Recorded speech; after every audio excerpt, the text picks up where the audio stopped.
Welcome everyone again.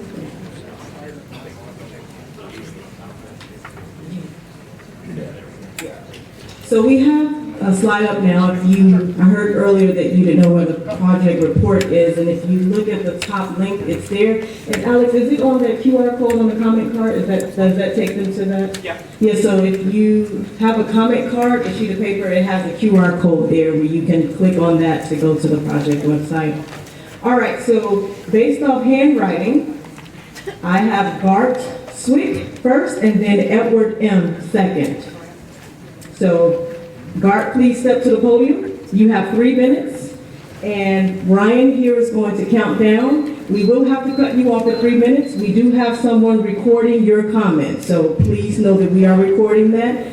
If you feel like you won't have a chance to speak, please fill out a comment card. Write legibly so that we can get your comments. And you can also send us an email, all right? All right, go ahead, Gart. Thank you. Can you hear me all right? Switch on it?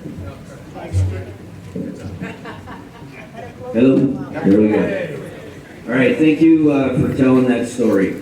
Nobody owns the Fox River. The Fox River's been flowing for over 10,000 years. 200 years ago, humans settled here and began acting like they own the river. Communities dammed it to produce energy and to produce ice. Today, we all have electricity and ice in our freezers. The dams are obsolete. The Clean Water Act of 1970 began 50 years of pollution control and river restoration.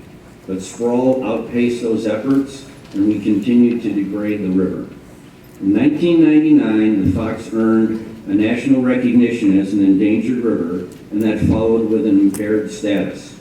Impaired is not a good sign, but it comes with a national mandate to restore the river. That mandate requires that action must be taken. It is not a choice for us. The choice comes with how we achieve that. Here, dam removal is the scientific and economic most sensible choice. All of us in the watershed impact the river every day. Everything that goes down the drain in the house and on the street stresses the river. All of us have a mandated obligation to take action, and we have an ethical obligation. Our legacy for 200 years has been river degradation. Friends of the Fox River was founded to be a voice for the Fox River. It has advocated for dam removal for 30 years based upon science. The science has not changed, but the opportunity to make it a reality has. This is a monumental opportunity coming from the Army Corps and the Illinois DNR. This is an exciting time. I caution all not to decide anything based upon misinformation, special interest, and fear. Make your decision on solid science and a healthy river for humans and animals. 60 dams were removed in the U.S. just last year. Federal funding has just increased for dam removal. This is not a local movement. It's good environmental and economic sense. No one owns the river. Humans borrow it for drinking water, wastewater disposal, stormwater disposal, irrigation, and recreational opportunities. Humans offer little in return. This year, the Fox River was designated a U.S. Park Service National Water Trail. That is something to be proud of. Being removed from an impaired water status is also something to be proud of. Freshwater mussels are the most imperiled animal group in the world. We have an opportunity right here to restore their habitat and save several endangered species. Okay, Gart, thank you. If you'd like to complete your comment, please fill out one of the comment cards. We really appreciate you sharing. Thank you. All right. Edward is next, and then following Edward, we'll have a Phil Burnett. So, Edward? Yes. Hello.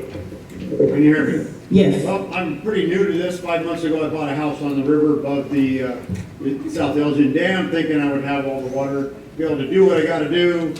Shame on me for not looking closer and talking to my neighbor before I bought the house, but here we are. So I look at all the science and I understand it. I mean, taking care of the river is all of our responsibility. But we also look at, a couple of years ago, they said COVID would be gone in 2 years, right? Well, here we are. So science can be used how you want it to be. I spent 35 years in cybersecurity. So I know that the way you get trapped is through fishing, right? Because it looks real. So some of this documentation, some of these numbers can be true, but they can also be twisted to be used towards whatever the goal of those who are leading the effort. So I'd like to say that, as a newbie, I don't have all the roots and the family and stuff but my neighbors, they jam on the water. They got all their kids, great grandkids, all that are enjoying the river that they will not be able to do. So I wanted to say for them, me being a newbie and my grandkids aren't here yet, good Lord, send them. But, that's my point, is that it's been here for 100 years. I know there's some money, there's some loss, but there's got to be other ways to preserve or give something back to the owners.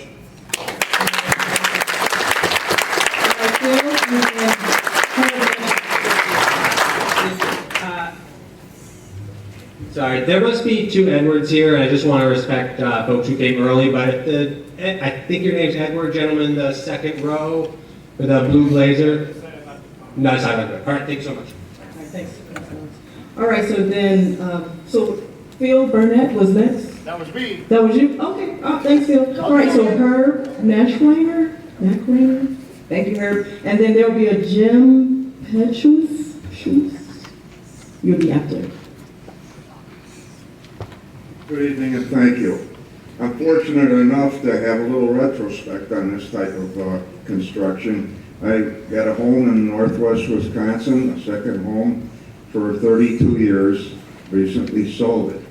It was in the driftless area of Wisconsin. The water comes off of those hills like waterfalls when it rains. There are people that said, I've lived in this neighborhood all my life and never had the creek in the backyard fill up. Well, in the final analysis, the Army Corps of Engineers went in there, removed dams in 4 counties in the driftless area, which coincidentally was the area that had the fastest growth in the state. Now, my sons both live in that state, full-time, and they're hearing this all the time about flooding. What they've addressed here tonight, no coincidence to me, fastest growing area in Illinois goes from the Wisconsin border down to Yorkville. And I'm in a subdivision just adjacent to Bowes Creek, which is a feeder stream to the Fox River. Several times now it's flooded over the Bowes Golf Course. The water level in that creek coincides exactly to the retention pond in our neighborhood. The faster you get that water down to the river, and it isn't impeded, and it's out at an area, the drier your subdivisions will stay. It's a simple thought, and it's all based on the population. I grew up in Elmhurst. Salt Creek flooded the town every spring till they stepped in and did something. Lombard, Villa Park, Addison, up to the doorsteps. So folks, what they've given you inside here tonight, I can take to the bank on what I've seen. So something has to be done to get that river to flow and subsequently drain the feeder streams at the same time, because that's where the subdivisions are. Thank you. Thank you, Herb. So Jim, and then Maggie S.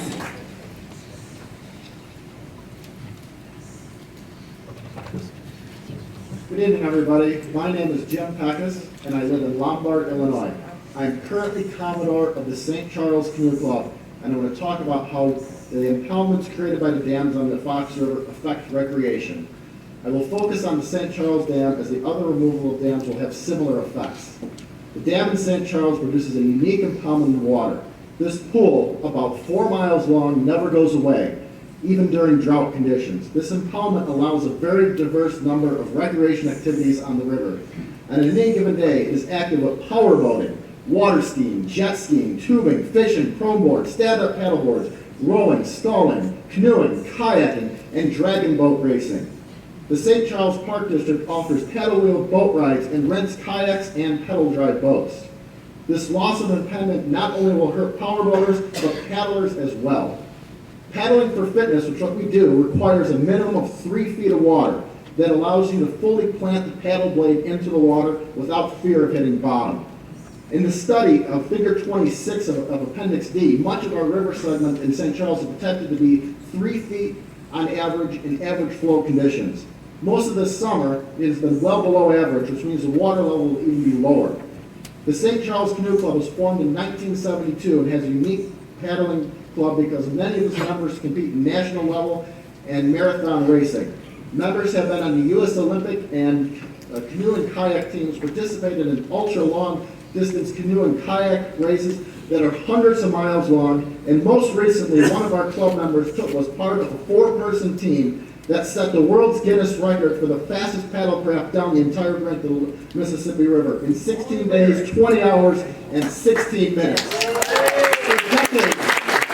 For decades, the club has hosted 2 paddling events every year, here in St. Charles, attracting 50 to 100 paddlers locally and across the Midwest.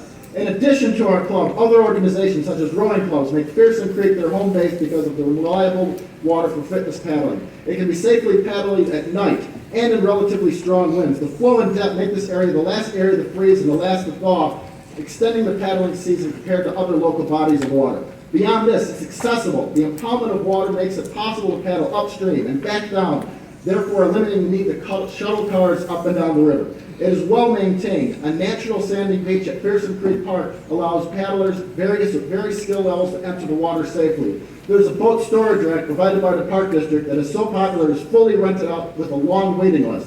We ask that you keep the dam pool in St. Charles along with the many other forms of life. It is vital to the personal, social, and economic benefits that are vital to the people here in St. Charles and the Fox River community. Thank you.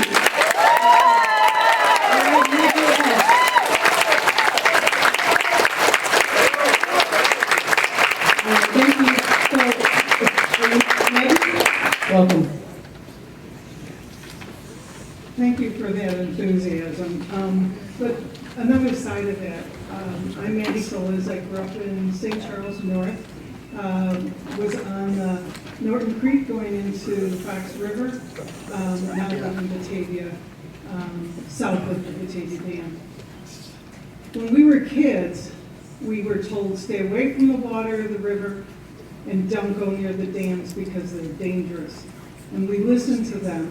We were very concerned about the illness and the people being injured or killed at the dams. If the dams are not removed now, and we have this money, who's going to pay for the significant economic damage that is done when that water flows? I think we have a real good example of what happened in Libya, and over 11,000 people were killed because the dams were undermined. Okay. St. Charles, maybe, but Batavia, but Remember the touchstones, we're listening deeply. Batavia's dam is going, whether we take it or it goes. It's going. It's going to breach. Who's going to pay for that? I'm just saying, yes, remove the dams, let the river give a chance, give the river a chance to heal, and it will be wonderful for everybody involved. All right, thanks, Maggie. I have a Sea Paradise, and then following Sea Paradise is Mark Lehman.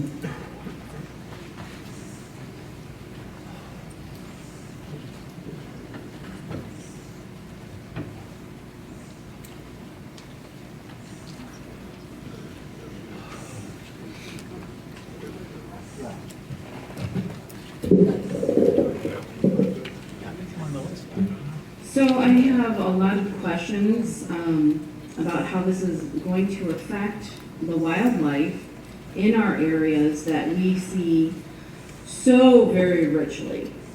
And are any funds going to be put aside for programs such as CARE to help these animals that will die in this process? We have beaver, muskrat, blue heron, hawks, osprey, turtles, frogs, cranes, eagles, clams in my backyard. The raccoons love to grab those clams that we're all talking about, and it's a great snack. So they are there. We have such a diverse area of wildlife in South Elgin. You know, Army Corps of Engineers told us at one time that we needed these dams to produce all of this lovely area that we have here in the region. And now, you're gonna say, oops, guess not? Well, I don't believe it. And I think all the people in this room love the Fox River, and we want to see it thrive. But I don't think this is quite the way. And I would really like the community to come together and offer other solutions that could be provided to the Army Corps of Engineers and our communities. And I would also ask that we all take a moment and consider our boards. Go to your city, go to your municipalities, and learn what they're feeling, what's going on there, because obviously that's where it's going to start for us here in this room. Thank you. So Mark Leader and following Mark is Michael Linder.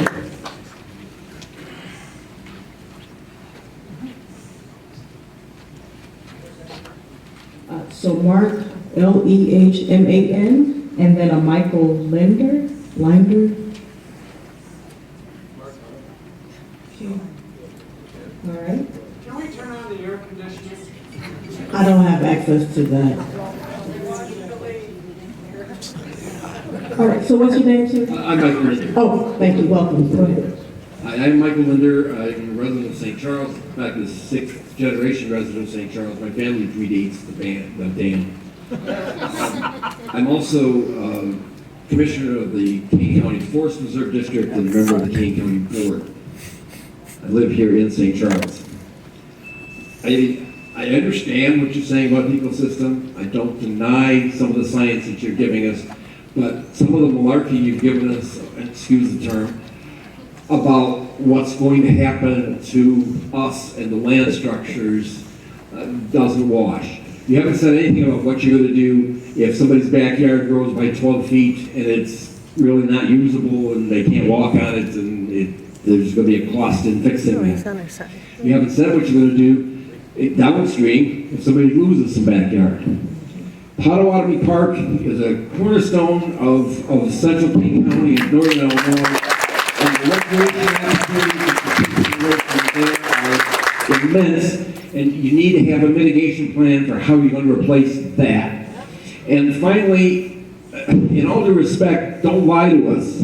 You start talking about degradation of the river, and I'm certain there are things happening, but I can tell you when I was a boy in this town, the two common species of fish we caught were carp and beer bottles.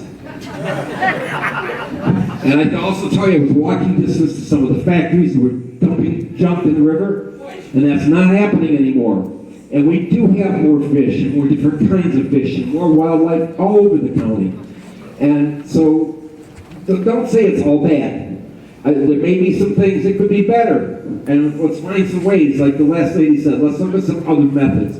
But you can't kill Potawatomi Park and you can't kill people's properties. And I'm not talking about property value, I'm talking about livability of the property at this point. Thank you.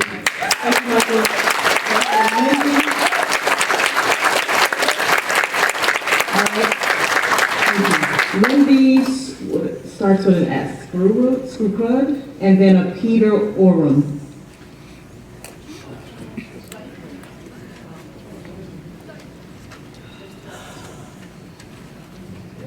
Cindy Swoopgroup. I live in the Fox River Valley. I live up in McHenry County.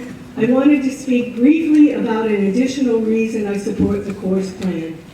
As you heard Art Malm explain earlier, the Fox River Study Group's computer modeling indicates that removing dams from the Fox River is the best way to reduce algae and raise oxygen levels in the river.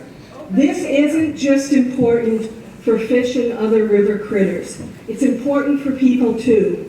We've been lucky that there have been few blue-green algae blooms on the Fox River. There was a bloom confirmed in August 2022 near Johnsburg, as reported on the Illinois EPA's harmful algal bloom dashboard. Blue-green algae can produce toxins that are dangerous to people and pets with or near water experiencing a blue-green algae bloom. That's why I think it's important that we take steps to reduce algae in the river. If you want to learn more, just search epa.illinois.gov and algal blooms and pages of info will pop up. Over 300,000 people drink water that comes from the Fox River, supplied by the cities of Elgin and Aurora to their residents and residents of nearby communities. In the past, the water treatment plants have had to deal with blooms of other types of algae. Fortunately, not blue-green algae, so while those other types of algae were not dangerous, they have created taste and odor problems in the drinking water. One year, Elgin spent an additional $500,000 to resolve taste and odor problems. Another year, there was nothing they could do. Residents just had to wait it out until the taste and odor problems went away. So there are economic reasons as well as the health issues as to why we should do all we can to reduce algae in the Fox River. Thank you. Thanks, Cindy. So I have a Peter Orwin, and then following Peter, there's a Nancy Bell. I am the founder of Midwest Groundcovers Nursery. We are specialty farmers, and we have been growing landscape and garden plants and flowers between 25 and the Fox River, between St. Charles and South Elgin for over 50 years. 80% of the irrigation water we use is recycled water. But Fox River is our reserve in a drought. So dam removal will be very detrimental to our nursery. We need the pools that you boaters need, so we have some place to pump from. What we are afraid of is that if all the dams are removed, there's not going to be a pool to pump from in a drought. There's going to be a little water trickling down in the middle of the river from up in Wisconsin. That's about it. So we will have the choice only. And this thing with the drought, this happens. Not every year, not every 5 years. But there was one year the drought was so bad that we had to pump from the Fox River for 3 months in all the plants not to die. So either we go out of business or we drill a $300,000 deep well and pump clean water from the bottom rather than use the stuff we have been doing. So we are very opposed to removing the dam. Thank you. Thank you. So Nancy Bell, and then following Greg Rundell. I decline. What did you say? Nancy Bell's not speaking. Thank you. Okay, thank you, Nancy. So Greg Rundell. I mean, I can speak and take my turn. I'm on the list. She's not here. Yeah. Oh, you would? I thought I heard you say fine. So Greg, no Greg? Okay, so Jill Hop. I'll just pick someone else. And then following Jill, there'll be a Stuart Fishman. Okay, I'm Jill. I have a house in South Elgin. We've been there since 1977, our husband and I. We do water skiing, we own a ski boat, we own wave runners, we own jet skis. Yes, we utilize it. Did we buy there for that reason? Absolutely. My question is, there's other things you need to look at besides this, whether you have. But being there since 1977, all those birds you listed, all those fish you listed, sorry, I'm well experienced. All of those are there now. They're not coming, they're there. I got pictures of eagles in my backyard. But what you need to look into are all these tributaries, all these waters that are coming to the river over the years since we've moved there, is a lot of our flooding problems to me.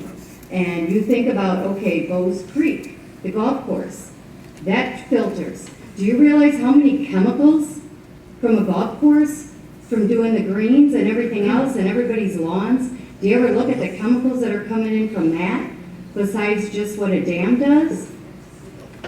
And what about these cities that use the water? Okay, what's gonna happen when, like Elgin, that uses 90% of it? So 90% of their water comes from the river. What's that gonna do? You're gonna say, okay, our 5 foot, 6 foot of water is gonna go to 2 foot, but once the city starts draining it, we're gonna go to a little brook coming through there. Right. I think everything needs to be looked at overall, and you haven't mentioned any of that. Thank you, Jen. Stuart Fishman and then Pete Simon.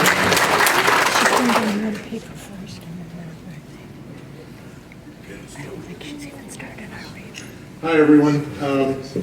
About 7, 8, 10 years ago, I sat in the same scenario when the Army Corps of Engineers and the people that are interested in reducing the water width and level came about, and we told everyone what we felt, and they all agreed, and it didn't happen. So now it's come back a second time. And as being an avid fisherman, a boater, I live on the river. My whole neighborhood is on the river. In fact, every year we have a couple of campfires on the river that all the rest of the boaters on the river know. We live in Novac Park. And it's just part of our life. And as far as the fish goes, I can tell you that when I first started fishing here over 20 years ago, you couldn't catch a walleye if you wanted to. Now they're everywhere. Same thing with the smallmouth bass. I can sit at the dock in our park, throw a line out, and catch them left and right. So I'm not sure I'm believing all of what we're being told, and I'm not saying anybody's lying. I'm just saying that the river is taking care of itself. Now, and the lady before me mentioned it, but if there were $15 million that's available to preserve the river, why don't we look at ways, like we did in the past, of preventing factories and golf courses and everybody else that's destroying the river from doing that? It shouldn't be that difficult of a thing. I mean, you came in here, you told us all your findings.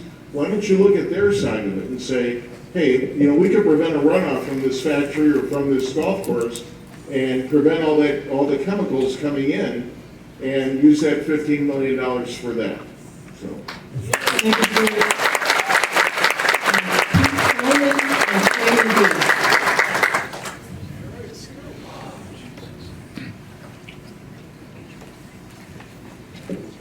Hello, I'm Pete Simon. I happen to live in Plainfield, but I use the Fox River for canoeing. I use the DuPage River for canoeing. I'm wondering, it seems to me that people up front, the goal is to tear out the dams, and all the data has been gathered to prove that. That just seems interesting to me. So I'm going to say I represent the canoe kayak people. Naperville has no dams on the DuPage River. And you can't go through, you can walk down the DuPage River after May. There's not enough water. Warrenville, there was a dam removed. You used to be able to paddle down through there, but they removed the dam, and now you can kind of, after May, you can just walk down that river too. Let's see, removing the dams is gonna lower the river. Everybody agrees upon that, it's just how much. I think that it's gonna turn out that it'll be like the DuPage River. It'll be shallow most of the year. And there's been questions talking about mussels migrating. I don't think so. They wash downstream, but I don't think they migrate. And we're not taking out the Chain of Lakes Dam. Seems to me, let's just get all groups together and let them go. And talking about pollution, I see more algae below, I'm on the river a lot, below towns' sewage treatment plants. It's, I think, a byproduct, a little bit, something we all participate in, but that's where I see more algae, on the river, and I know the river. Thank you. Thank you.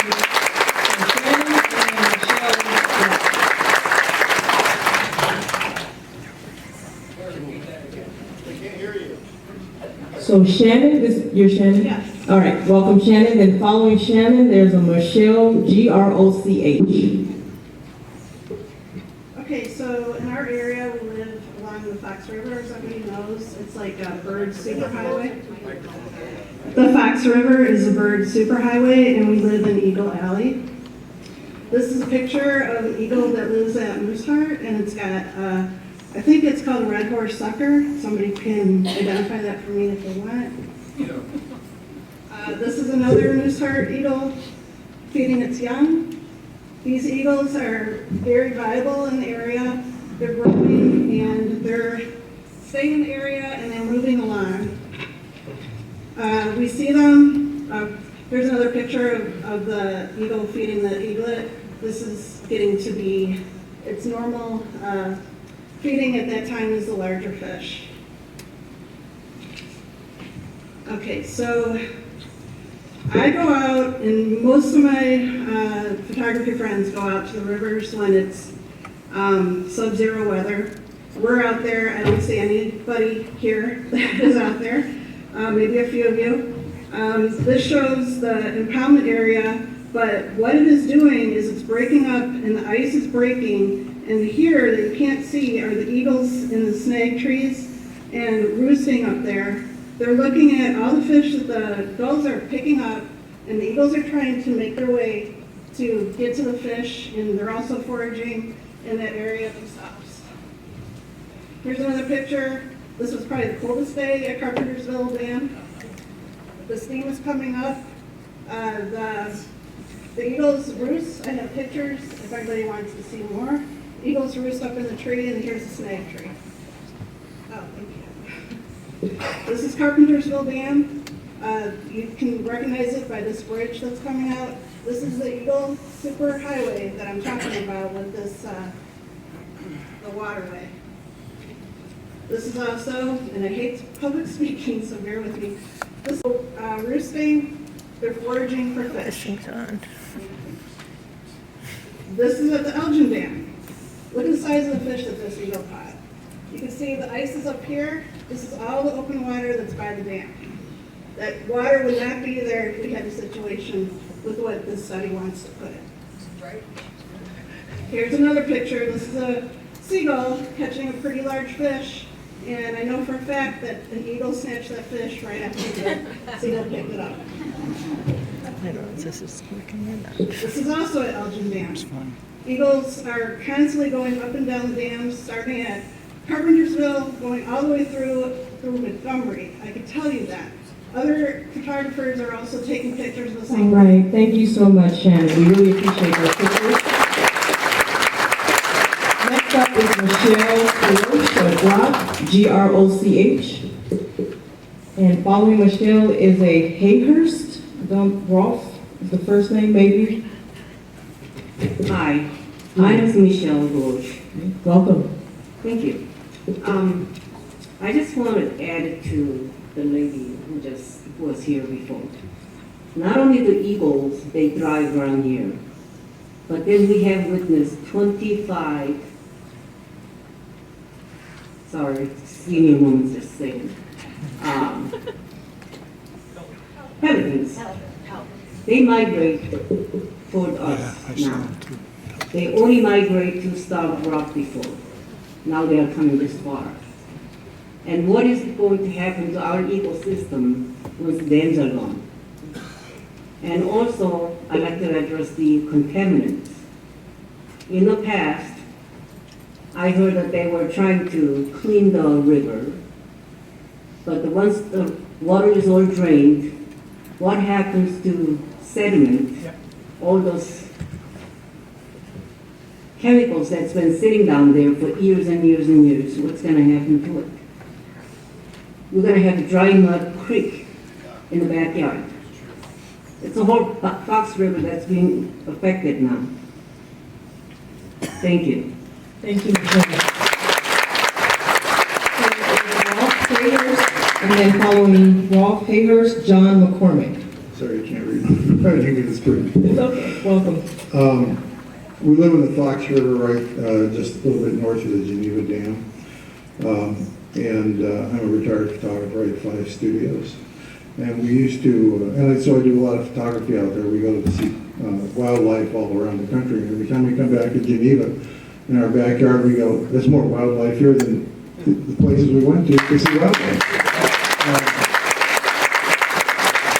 I won't go down the long list, but we did have a beautiful eagle sitting in our backyard the other day, and we got a red-tailed hawk that knocked out another hawk for a female red-winged blackbird that it was eating. Anyhow, first of all, I'm a businessman. I've not seen any economic analysis of the cost involved in the loss of recreational benefits and the people who enjoy them and who profit from them and who use them on a regular basis. Potawatomi Park is a good example. And it's hard to put those things into a number, but certainly we're doing that in Algonquin, I would say. Where we're preserving a dam, I think, which maintains the water levels up there. Dave, are you there? Hi, Dave. I think I sent you an email. I had about 20 questions in it. And my question is, this is not a question and answer session, clearly, so we can't get real answers. How do we get answers to our questions? My neighbors formed, and I formed about 20 questions, which I sent out to Dave. And that's what the website requests that we do. Will we get a reply to those questions? And will we get, instead of a few word reply, will we get possibly a study that backs up those questions, such as quantity of fish in the Hartman Dam before and after the dam was replaced over there in Riverside? I have not seen anything other than promises. I've not seen any statistics, no analysis. I see some good statistics on your presentation that you have on the website regarding fish quantities in various locations behind the dams, but I've not seen any analysis of post-dam removal fish and wildlife. So right now, to me, it's just talk. Fearston Creek, by the way, flows into the Fox River right at our house, and I understand Fearston Creek had some care attended to it recently to encourage the flow of fish and wildlife on that river. Fearston Creek right now is the source of duckweed coming into the Fox River on a massive scale. And I think it's a fairly new event, possibly over the last few years. Okay, Mr. Hayhurst, thank you. Okay, thank you. We have all that going, thank you. So, Captain McCormick, and then Dave Soderstrom. Good evening, I'm John McCormick, and I live in Geneva, and I am for the removal of the dams. If you look at $5 million one-time charge to remove the dams, as opposed to $150 million to maintain them. So what I say is remove the dams and open up the Fox River for everybody. Thank you, Ron. All right, so Dave Soderstrom and then Lori Murphy. I'm Dave Soderstrom. I grew up in this area. I'm from Geneva. I've lived here all of my 64 years. I spent lots of time by the river as a kid, fishing and wading and staining minnows and things like that. Fished, I boated there. And I'm retired now, so I'm a wildlife photographer for like the last 10 years. And I spent a lot of time along the river. And to me, the greatest thing that tells us that the river's a lot healthier than I think you guys are telling us is the wildlife. I've never seen more wildlife in my 64 years than I've seen now. The different kinds of wildlife. I see coyotes and red foxes and mink and deer and then all the things like, there's lots of eagles, there's ospreys, there's peregrine falcons, there's red-tailed hawks, there's Cooper's hawks, there's green herons, night herons, great blue herons, egrets. All those things are here in big quantities, and the only reason they're here is because the river can support it. They wouldn't be here in great numbers unless the river was producing enough fish to feed them. So I don't have to necessarily do it. Just take a walk down the river right now. I was at Island Park just the other night, and the middle side of the river is almost non-existent. It's basically a mud flat right now. There's very little water. You take the dam out, that whole channel in Geneva will be gone. It would be the same way up by, Boy Scout Island, that little inlet there. I bet that'll all dry up too. The Batavia Pond. That'll dry up. Fabians, go look at Fabians and see how low the water is. There'll be all sorts of mud flats and rock piles. You see them now, they'll be a lot worse than they are now. So everybody need to, just go down the river and take a look for yourself, because being an eyewitness and being here all these years and noticing all this stuff, that doesn't lie. Nature doesn't lie. It shows you. Ask fishermen to go down there and fish. It's one of the best smallmouth rivers in the Midwest. You can go down there and catch all sorts of fish. When I was a kid, we caught carp. We caught a few catfish. You never saw wildlife. I saw a few great blue herons, a few mallard ducks, and maybe a few geese flying through, in the fall and the spring. Now you see it's just amazing what you can see along the river. And, I know some of you guys might see my photos. I post a lot of stuff on Facebook.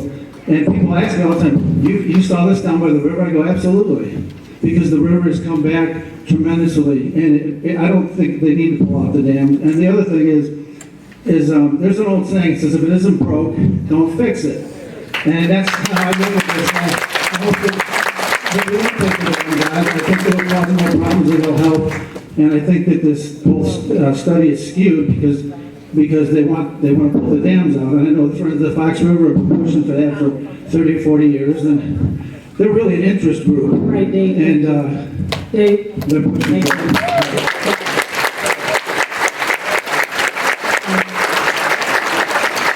Lori Murphy, and then following Lori is a Zach Strieber.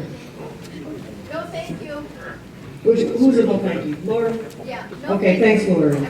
So Zach Strieber and then a Kershaw, Kershaw. Do I have a Zach? Hey, Zach, welcome. Thank you.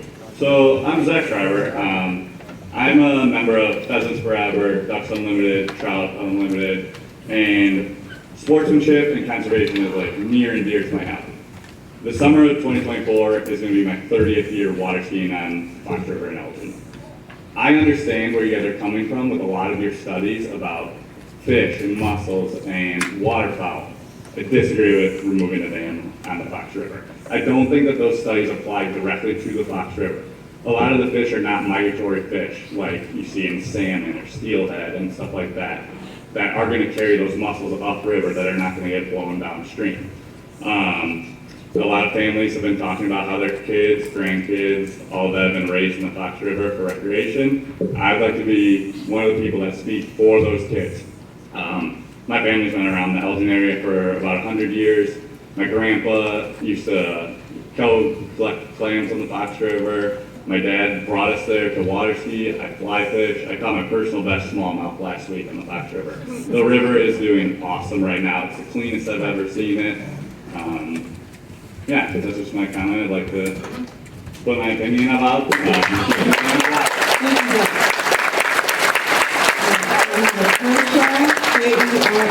Kershaw, and then following Kershaw, I have a Marcus Kulzenga, Kulzenga.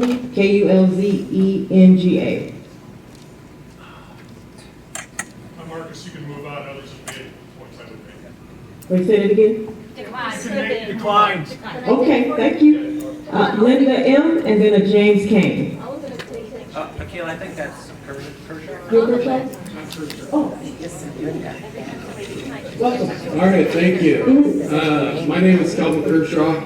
I just moved here, 2 years ago? And I could have chosen anywhere in the Chicagoland area. I chose St. Charles, and the reason being is because of the river.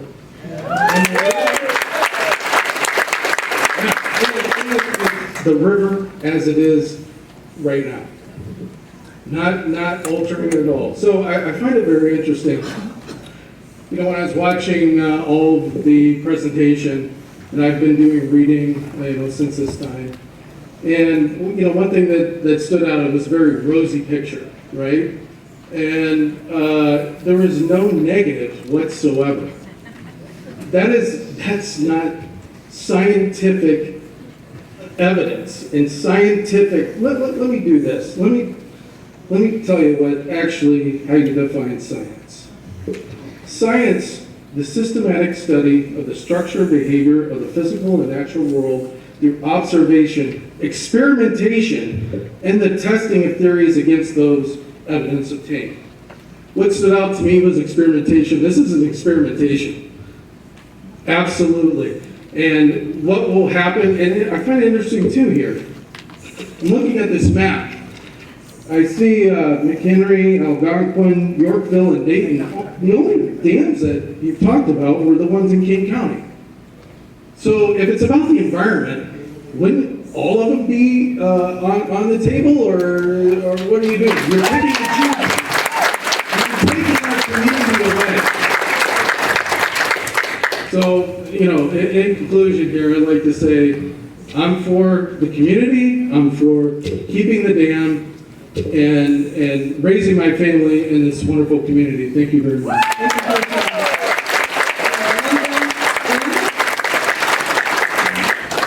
Are you Linda? Yes. Okay, welcome, Linda. Thank you.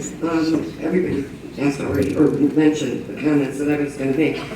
I'd like to reiterate Mr. Hager's comment. When will we get answers to our comments or questions, like specifically how wide, how deep, not just, well, it'll be narrower. I would think we need more specifics regarding everything that was commented on. Also, I too was extremely curious. You gave us a reason for the Algonquin Dam, but not the McHenry Dam. And that really, I just don't understand it. Is it because there's so much money? Because of the chain of lakes and commerce? We are on smaller scales here, but we have hotels, we have restaurants that people visit, and they spend tax dollars here. It's just on a smaller scale. People that live on the river, they pay taxes. And my final point is, I was really actually quite surprised to hear, and how nonchalantly you put it, about the real estate talk. Seriously, now all of a sudden I find out, because I live on the river, I'm going to have to, pay more taxes? I'm going to have to maintain 5 to 10 feet of property down there where people, you can have all kinds of people walking around down there all of a sudden. And I have liability, might increase my insurance. And quite honestly, the average person probably isn't going to voluntarily move to Route 31 and build on the river if they didn't do it for the river, because why? It's just most people wouldn't. Thank you, Linda. I really appreciate that. So I have a James Kane and a Matt Shaw.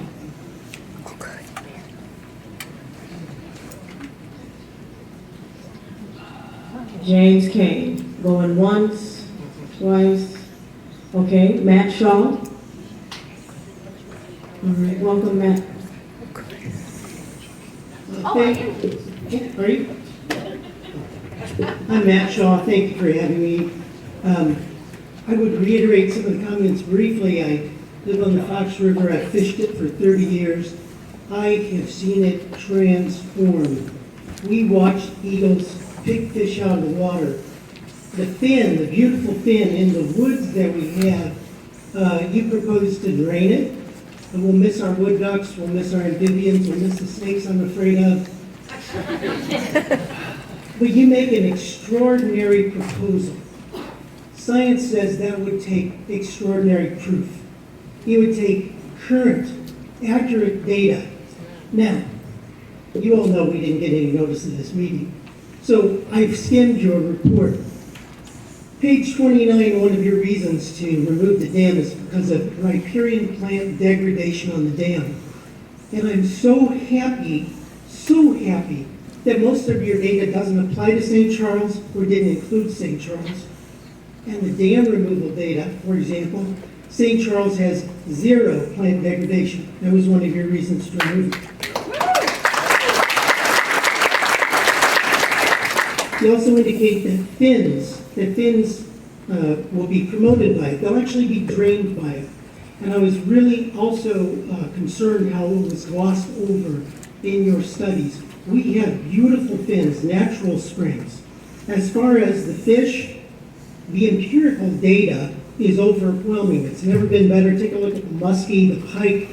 I noticed in one of your charts, and if I didn't read it right, I apologize, said there were little to no black crappie or white crappie in the river. Come on over. I'll show you crappie at 8 in the morning if you'd like. And the clams. I'm glad it doesn't apply to St. Charles. it says that the clam population, that the type of clams you were looking for were about 5 clams that were, according to your study, very common, widespread and fairly common. And that the purpose of taking out the St. Charles Dam would be because you felt like it limited the upstream distribution of these clams. And then again, when you said you studied 4 impoundments and found 0 clams, the lady's right. Come watch the raccoons eat the clams every morning if you want. Yeah, I can see them in the shallow water. So again, if you want current, accurate data, I respect it. But when you say we couldn't find any clams in 4 impoundments, and I marvel at how many we have, it's incredulous. Now, in your defense, I think you're probably all good scientists. A lot of your information is just really outdated. Some of it,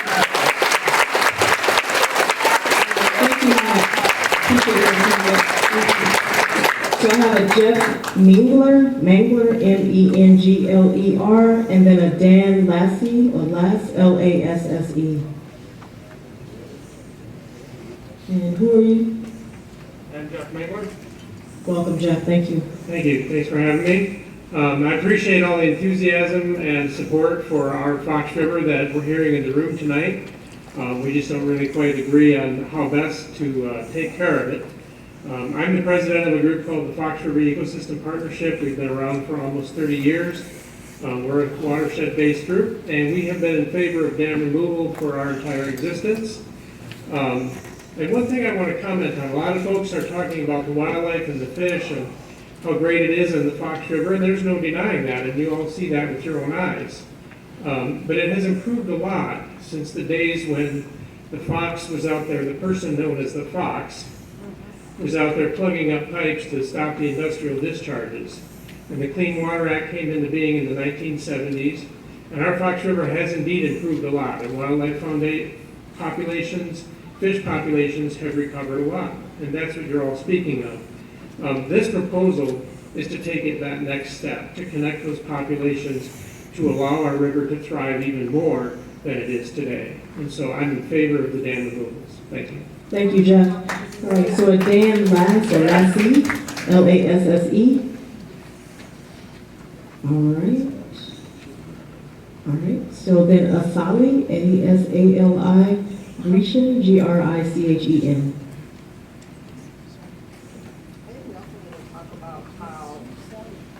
Okay, Marla Schaufer. Are you, Martha, coming down the line? Okay. Nobody's talking about how the permanent removal of the dam isn't about it. So is this Marla? Yeah, my name is Marla Schofer. Thanks for letting me speak today.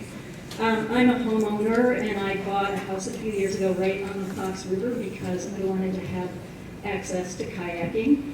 I live right between the Geneva and the St. Charles Dam, and I am an avid kayaker. I regularly kayak the entire section that we're talking about from Algonquin all the way down to Yorkville and portage all of the dams. I'm very familiar with different areas of the river. I believe that the Army Corps of Engineer study is based 100% on improving the river for habitat, fish, and wildlife, which I think is great. However, I think it doesn't take into account the people who live on the river and people who use the river for recreation, and I think there needs to be a balance between those two things. I think that, sorry, I just ran up here, so I wish there was just like a line of people and we could calmly walk over here, but St. Charles is a destination river town. It attracts people from all over the Chicago area, all over Illinois, and from out of state who come to St. Charles to enjoy the river for recreation. St. Charles, the city, has invested millions of dollars to attract boaters and people who use Potawatomi Park for the paddle boat, people who rent kayaks, people who go to launch their boats at Boy Scout Island Park, and people like me who go to Person Creek to canoe and kayak. St. Charles residents who live above the dam have invested in boathouses, docks, motorboats, water skis, fishing boats, canoes, kayaks, and other watercraft to enjoy the river, as have residents who live in my town, Geneva, above the dam. I'm a member of the St. Charles Canoe Club, so we train out of Person Creek, and much of the year that is the only area of the entire Fox River that you can canoe or kayak on because water levels are really low in much of the river in July and August. So we really have on the lower part of the Fox River for kayaking below Geneva. We have April, May, and June, and after that you're scraping over rocks. So I'm really happy to leave the St. Charles Dam up and allow river access for people who want to use it for boating, and that's my opinion. All right, so we have Ken Harbaugh, Kat Richter, and Tom Hartke. Can you state your name so I can make sure that we have you? Sure. My name is Tim Harbaugh. I live in St. Charles. I lived there about 25 years. First off, I'm asking that you keep the St. Charles Dam. Little history on me. Brewster Creek Dam, that was our project in Kane County. If you look, I signed permit applications to you guys. I'm very familiar with that project. I'm grateful that it had a local support and it worked out very, very well. But it had local support. I think that local support is critical. I think you need to get local support on these projects. I think you will find that sometimes some towns may support this and some won't. This is clearly a localized issue. St. Charles, Elgin, South Elgin, we all look at it differently. I think that'd be very important for you guys. In the time it took us to remove the Brewster Creek Dam, DNR told me 17 dams were permitted and reconstructed. I know there's a problem with them, I agree with you, but sometimes they're wanted. The locals want them. There's a recreational activity that many of these people have gone through. I'll let you go through that on your own. There was a significant tax dollars that our tax dollars have paid to keep this pool, to keep Boy Scout Island, Potawatomi, etc. We were asking you to honor the commitments we've made. If our city council, if our park district support it, we vote them in. Please listen to the locals. Another thing I want to point out, Peter does a great job there. I'm not really excited about in the drought condition, Peter pumping groundwater very, very exclusively in my well going dry.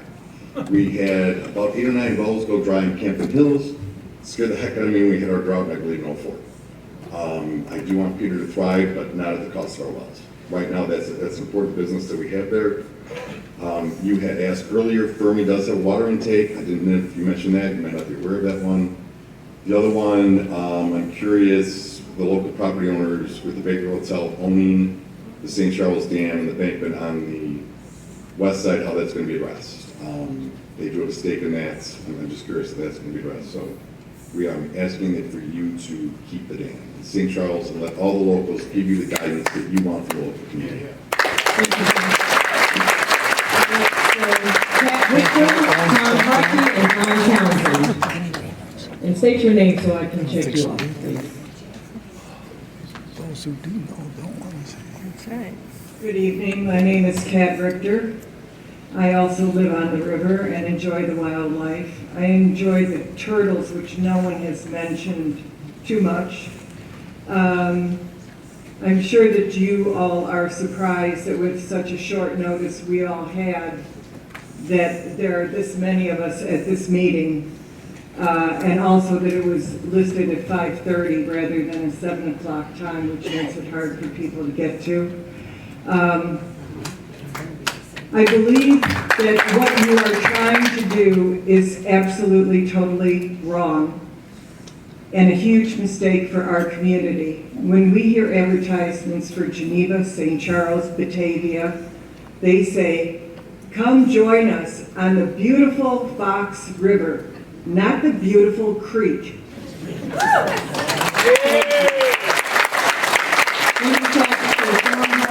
John Townsend, John Mazur, M-A-Z-U-R. State your name so I can make sure I have you checked off. Hi, I'm John Townsend. I've had property on the Fox River since 1995. I enjoy recreational boating on there, and I have seen it get much, much cleaner. I think the best compromise for this would be, I believe the proper term is weiring or backfilling the dam, so the fish can go up and downstream and not impact us in our boating or recreation. And taking the dams out is a horrible idea. Yes. And,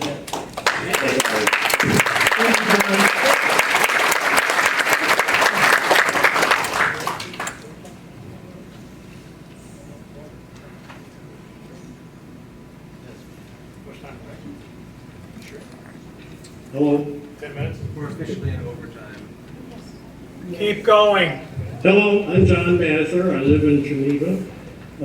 Nobody's mentioned it, but I think the largest risk to the ecology on the Fox River right now and the chain of lakes is the advancement of the Asian carp. The Asian carp is in the Illinois River, and right now they're spending billions to try to keep it out of Lake Michigan, and they've got various structures, none of which are guaranteed to stop the flow of the Asian carp up the river. The Dayton Dam is being left intact in an attempt to slow the invasion. I think leaving the dams intact will add a partial barrier and increase the chances of keeping the Asian carp out of the Fox River and the chain of lakes. People were talking about what the river is going to look like. I know in Geneva, I would walk across the river and find the deep spots.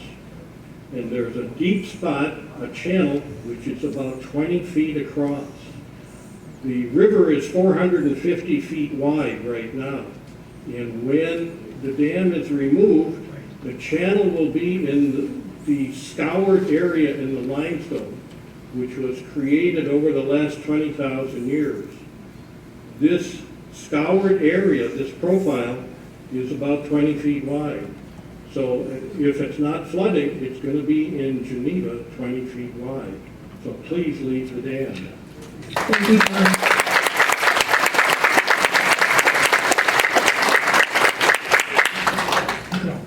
So I have a Marilyn, W-E-I-H-E-R,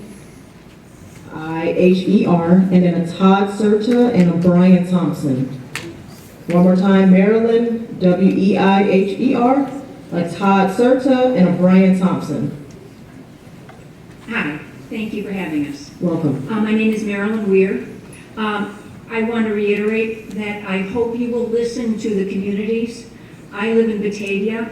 Our city council recently voted. We know that our dam is doomed. It has not been repaired in probably 100 years. It's breaching like crazy. The pond is going away. And so we know that this is going to happen. But recently our council voted to put in a step dam to replace it after it's gone. The park board voted unanimously to also do that.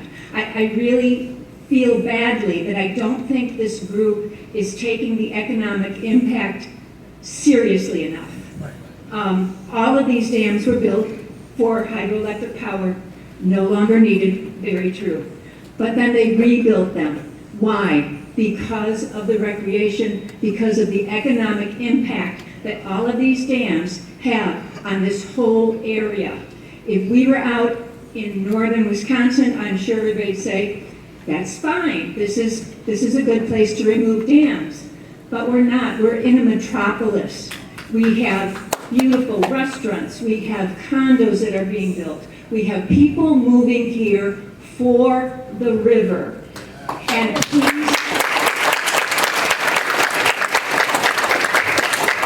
please take this very seriously. Thank you for your time. Thank you, Mr. So Todd Serta, Brian Thompson, Mary Fritz Jordan. Hi, I'm Todd Serta, and I have way more than 3 minutes worth to say, so what I want to do is I'd like to ask a question, and it's a question I've been asked by quite a few people. We really don't know what the decision-making matrix looks like and where the ultimate decision-making authority is when it comes to saving or removing the St. Charles Dam. Can you speak to that? I'll address it at the end. Keep going. What's that? I will address it at the end. Keep going. Thank you. All right, thanks, Todd. So Brian Thompson, Mary Fritz Jordan, Kristen Tolson.